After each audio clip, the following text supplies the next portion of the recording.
Bailey and Azai, you did it. Thank you for your beautiful Divrei Torah, both of you.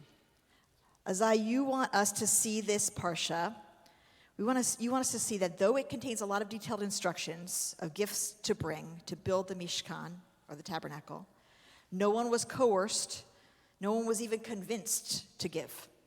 The whole exercise was voluntary. And more than anything, it depended on the desire of the Israelites to pitch in and help. It was a kind of a test about whether and how much people care. And you see this parsha as a call for us to care and to be kind. And Bailey, first of all, how amazing that you built this model, this beautiful model of the ark. I can't tell you how happy it makes me that you brought it to life and even plated it with gold. You want us to see that the gifts that the people brought, including the gold, were precious, not because they were expensive, but because they created a space for God to dwell among the people. And not only were the materials themselves not the point, but the space they built wasn't ultimately even necessary, because God doesn't just dwell in our sanctuaries, and not only on Shabbat, but in us and all the time. And you taught that we have an active role to play in bringing the sacred into the world. You both taught us that. Azai and Bailey, what important and Torah true messages for all of us to hear. One of the questions that all of the precious materials raises is, how do we assign value to things and to people? How do we understand our value, human value, in relation to those precious metals or other expensive things? A rabbi named Alan Berkowitz wrote that there are 300 Rembrandt paintings in the world, and one of them recently sold for $13.8 million. And he asked, if there are 300 Rembrandts, but only one of you, and only one of me, how much are we worth? Writing for Terumah, the rabbinic call for human rights, Rabbi Berkowitz pointed out that the name of our parsha, Terumah, means to elevate, to lift up, and that what was happening in the parsha is that ordinary objects, some wood, some thread, some animal skins, some metal, were transformed into holy objects by being dedicated to the service of God. An ordinary object, like a table, for example, entered a state of Kiddushah, or holiness, by its designation for the Mishkan, for the tabernacle. If something has Kiddushah, holiness, well, it is priceless. It is beyond all human measures of value. Therefore, through intention and action, an object can be elevated to holiness, to pricelessness, exceeding the most expensive thing that we can imagine. Other objects in the Mishkan were holy because they were extensions of God, like the ark that you built, Bailey. It contained the tablets of the covenant that you have depicted so beautifully here. You have to come see at the end. And those tablets came from God. And therefore the tablets were holy and the ark was holy, far more than $13.8 million. That's the value of a Rembrandt painting, no matter how beautiful that painting is. Rabbi Berkowitz argues that human beings are holy in both of the ways that we see objects become holy in this parsha. First of all, we have Kiddushah, we have holiness, because like the tablets of the Ten Commandments, we come from God. Torah and Jewish tradition are consistent and clear that human beings are created b'tselem Elohim, in the image of God, as extensions of God in the world. And in addition, humans are vessels of God's very existence. As you taught us, Bailey, in our own parsha, God doesn't say, build me a sanctuary and I will dwell in it. Rather, ve'asuli mikdash v'shachanti b'tocham, let them, the people, make me a sanctuary so that I will dwell within them. And Proverbs 20 tells us, Ner Adonai nishmat Adam, the soul of a human is the light of God.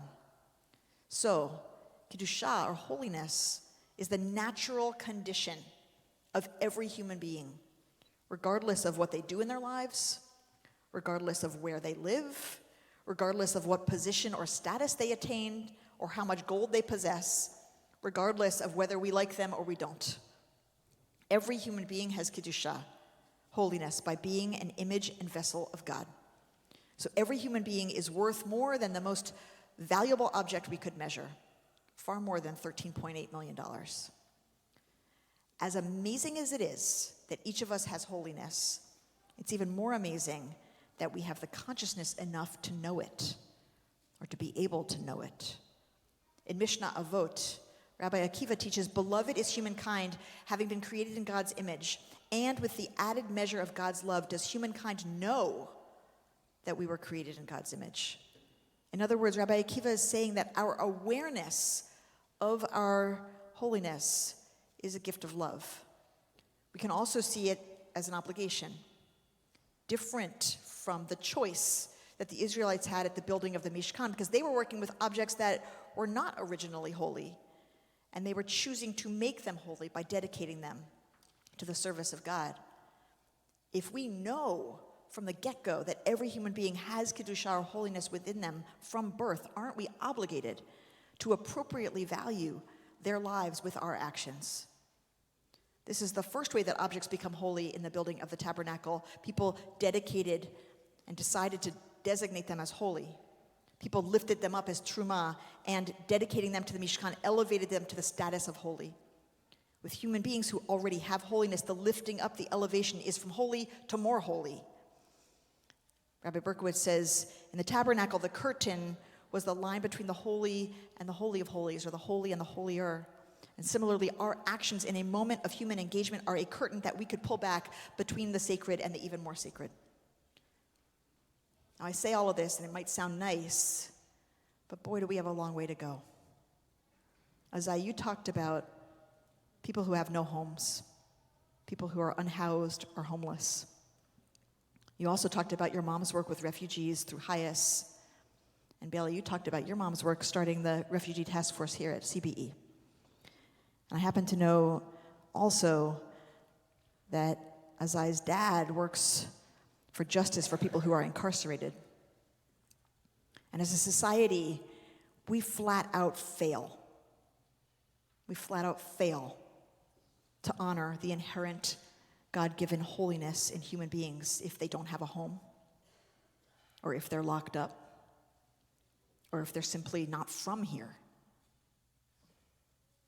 In February, Jewish communities observe Refugee Shabbat, when we strive to lift up the holiness, the sacredness of the lives of refugees and immigrants and asylum seekers. The 150,000 people who are here in New York simply seeking to make a life and a home, many of whom are denied shelter after the 30-day shelter limit runs out, finding themselves on the streets, in the bitterness of winter, with no way to support themselves, as it takes at least 6 months to get working papers. And the 110 million forcibly displaced people in the world, 36.4 million of whom are refugees, many of whom are languishing in refugee camps and waiting for the ability to find a new home somewhere, anywhere. We are epically failing to lift up the holiness, the sacredness that God has given to every human life.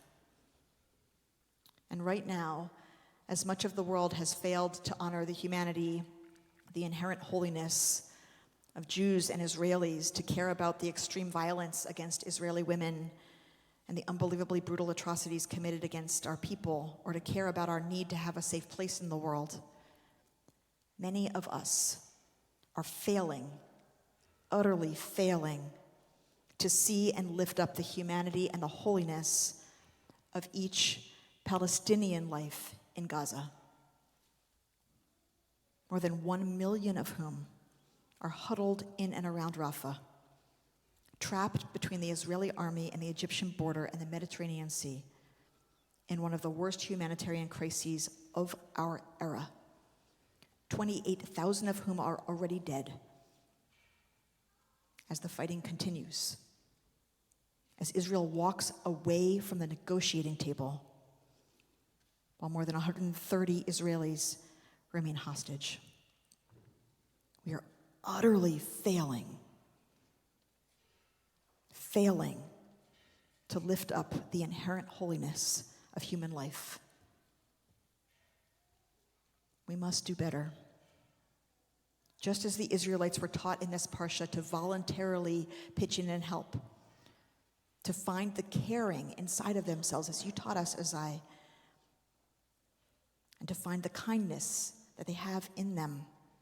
We each have the choice to use our awareness of God's presence within every human being, our consciousness that we have of the holiness of life, to elevate that holiness in all who are homeless, who are imprisoned, who are refugees, who are seeking safety, who are seeking self-determination. To honor, to protect, to defend, to champion human life wherever it is threatened, wherever it is devalued, wherever it is ignored, wherever it is oppressed. In elevating the inherent holiness in others, we elevate our own. And when we fail to do that, we fail to do that. But when we do that, that is how we build the Mishkan. That is how we build a place for God in our world, a dwelling place for the Holy One within us and among us. Shabbat Shalom.